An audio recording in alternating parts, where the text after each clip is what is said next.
that's that I'm a philosopher. When I go to a party and people ask me, what do I do? And I say I'm a professor, their eyes glaze over. When I go to an academic cocktail party, and there's all the professors around, they ask me what field I'm in, and I say philosophy, their eyes glaze over. When I go to a philosopher's party, and they ask me what I work on, and I say consciousness, their eyes don't glaze over, their lips curl into a snarl. And I get hoots of derision and cackles and growls because they think that's impossible. You can't explain consciousness. The very chutzpah of somebody thinking that you could explain consciousness is just out of the question. My late lamented friend Bob Nozick, fine philosopher, in one of his books, Philosophical Explanation, he's commenting on the ethos of philosophy, the way philosophers go about their business. And he says, philosophers love rational argument. And he says, it seems as if the ideal argument for most philosophers is you give your audience the premises, and then you give them the inferences and the conclusion. And if they don't accept the conclusion, they die. Their heads explode. The idea is to have an argument that is so powerful that it knocks out your opponents. But in fact, that doesn't change people's minds at all. It's very hard to change people's minds about something like consciousness. And I finally figured out the reason for that.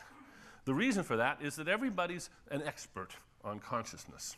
We heard the other day that everybody's got a strong opinion about video games. They all have an idea for a video game, even if they're not experts.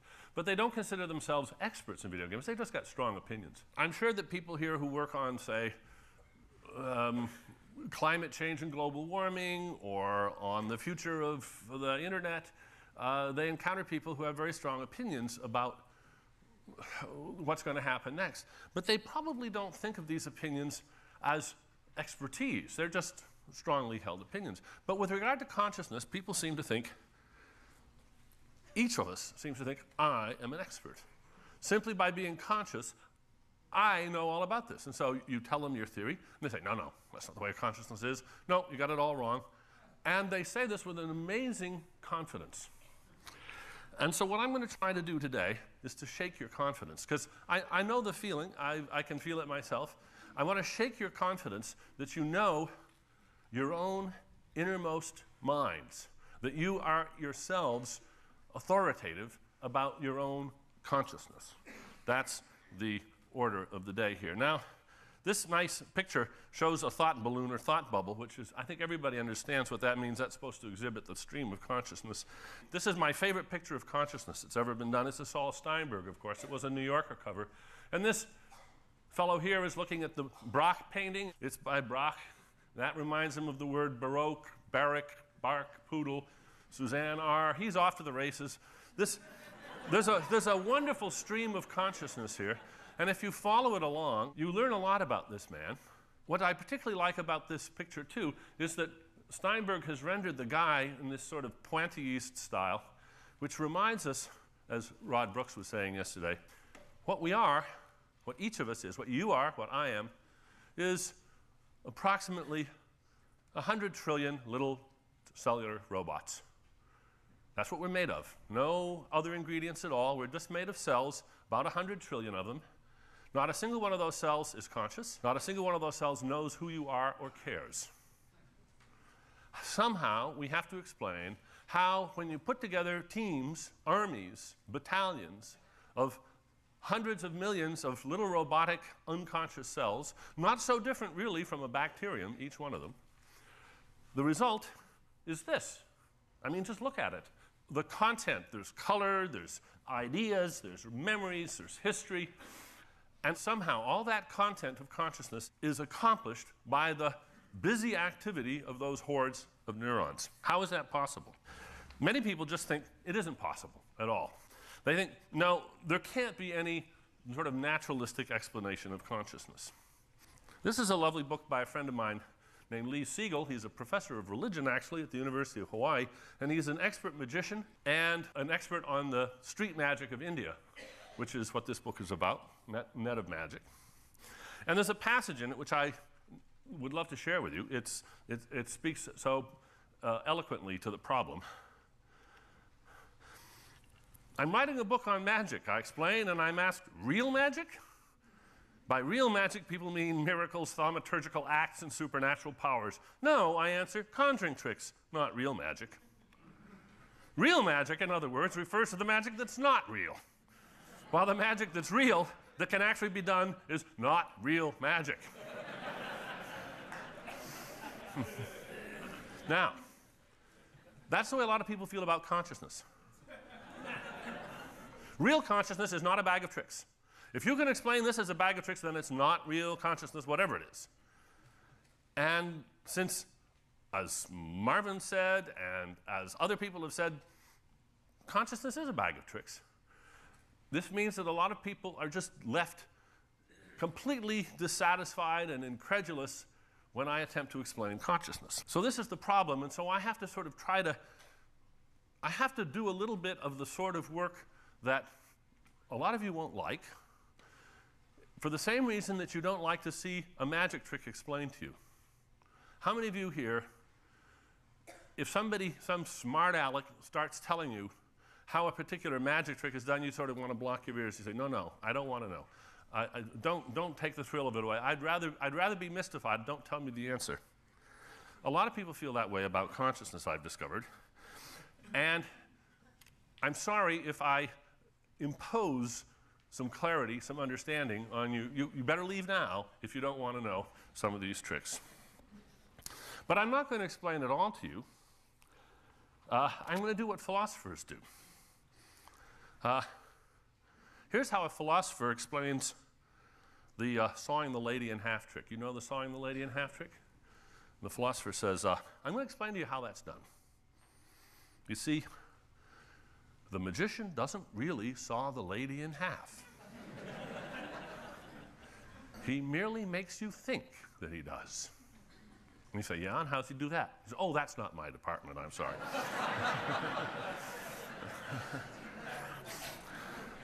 So now I'm going to illustrate how philosophers explain consciousness, but I'm going to try to also show you that consciousness isn't quite as marvelous. Your own consciousness isn't quite as wonderful as you may have thought it is. This is something, by the way, that Lee Siegel talks about in his book. He marvels at how he'll do a magic show, and afterwards people will swear they saw him do X, Y, and Z. He never did those things.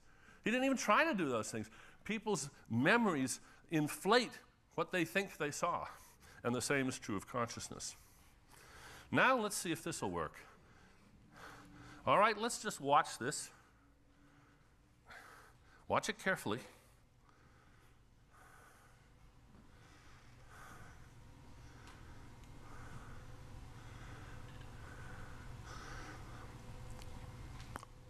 I'm working with a young computer animator, documentarian named Nick Deemer, and this is a little demo that he's done for me.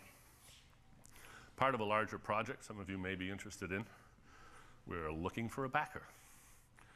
It's a feature-length documentary on consciousness. Okay, now you all saw what changed, right? How many of you noticed that every one of those squares changed color? Every one. I'll just show you by running it again.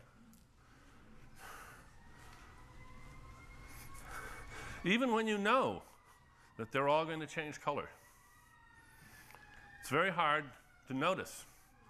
You have to really concentrate to pick up any of the changes at all.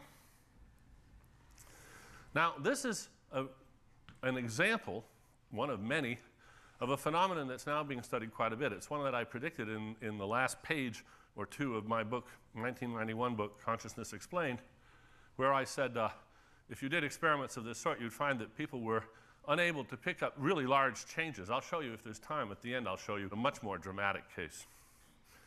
Now, how can it be that there's all those changes going on and that we're not aware of them?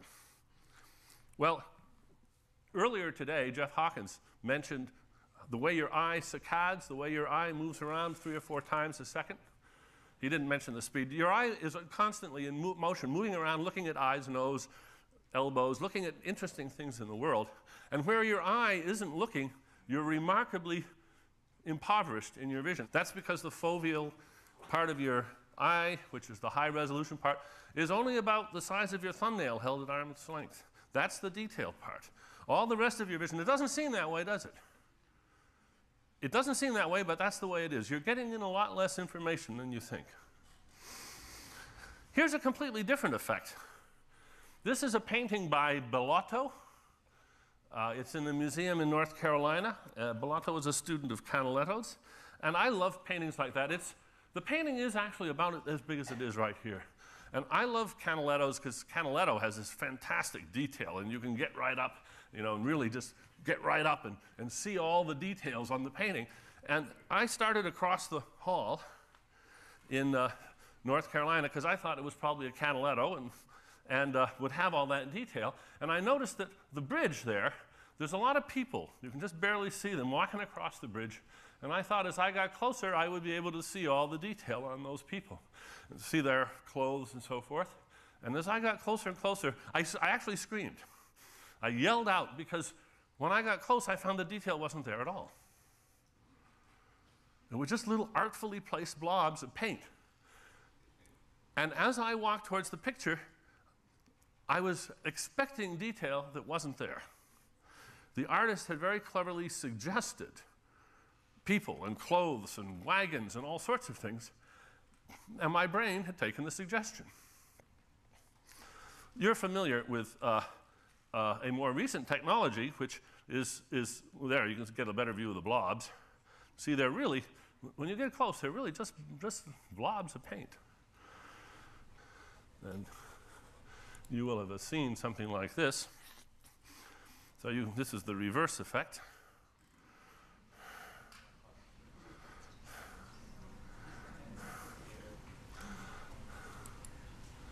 Just give that to you one more time. Now, what does your brain do when it takes a suggestion? When an artful blob of paint or two by an artist suggests a person, say, does some of Marvin Minsky's little society of minds, did they send little painters out to fill in all the details in your brain somewhere? I don't think so. Not a chance. But then how on earth is it done? Well, remember the philosopher's explanation of the lady? It's the same thing. The brain just makes you think that it's got the detail there. You think the detail's there, but it isn't there. The brain isn't actually putting the detail in your head at all. It's just making you expect the detail. Let's just do this experiment very quickly. Is the shape on the left the same as the shape on the right rotated? Yes. How many of you did it by rotating the one on the left in your mind's eye to see if it matched up with the one on the right? How many of you rotated the one on the right? Okay. How do you know that's what you did? There's in fact been a very interesting debate raging for over 20 years in cognitive science. Various experiments started by Roger Shepard, who measured the angular velocity of rotation of mental images. Yes, it's possible to do that. But the details of the process is still in significant controversy. And if you read that literature, one of the things that you really have to come to terms with is, even when you're the subject in the experiment, you don't know. You don't know how you do it. You just know that you have certain beliefs. And they come in a certain order at a certain time. And what explains the fact that that's what you think? Well, that's where you have to go backstage and ask the magician. This is a figure that I love, Bradley, Petrie, and Dumas. You may think that I've cheated, that I've put a little whiter than white boundary there. How many of you see that sort of boundary with the Necker cube floating in front of the circles? Can you see it?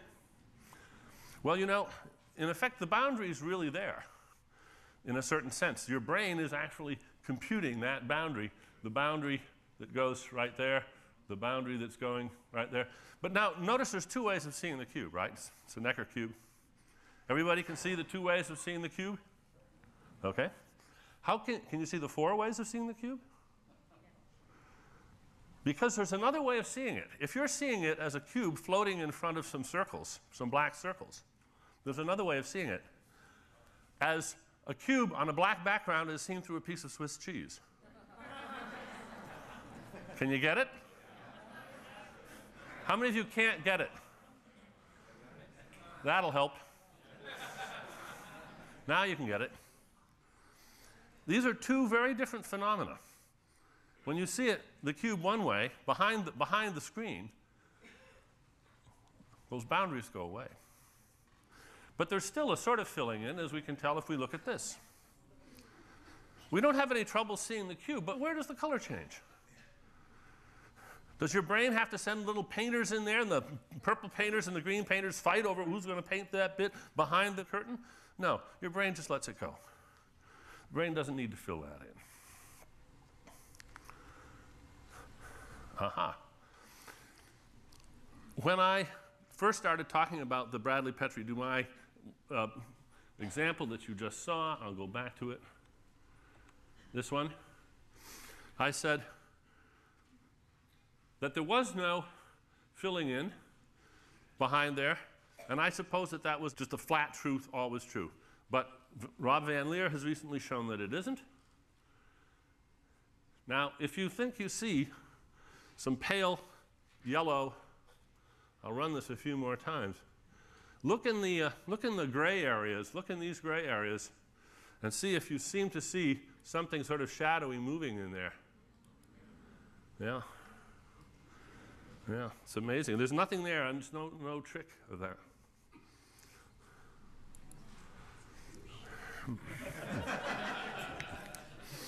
This is Ron Rensink's work, which was in some degree inspired by that suggestion of mine at the end of the book. Let me just pause this for a second, if I can. This is change blindness. What you're going to see is 2 pictures, one of which is slightly different from the other. As you see here, the red roof and the gray roof. And in between them, there will be a mask, which is just a blank screen, for about a quarter of a second. So you'll see the first picture, then a mask, then the second picture, then a mask. And this will just continue. And your job as the subject is to press the button when you see the change. So, show the original picture for 240 milliseconds. Blank. Show the next picture for 240 milliseconds. Blank. And keep going until the subject presses the button saying, I see the change. So now we're going to be subjects in the experiment. We're going to start easy. Some examples. No trouble there, huh? Can everybody see? All right.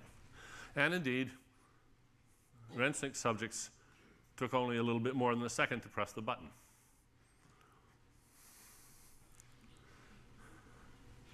You see that one?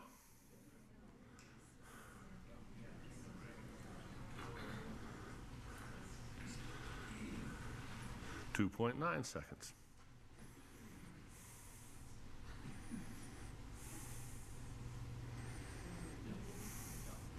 How many don't see it still? What's on the roof of that barn?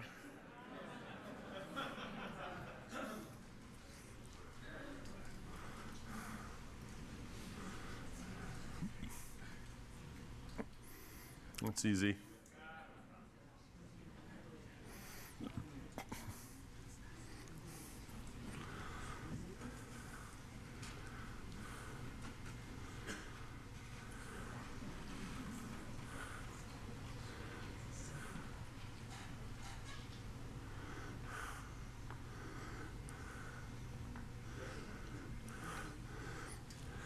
Is it a bridge or a dock? There's a few more really dramatic ones, and then I'll close. I want you to see a few that are particularly striking. This one because it's so large, and yet it's pretty hard to see. You see it? See the shadows going back and forth? Pretty big.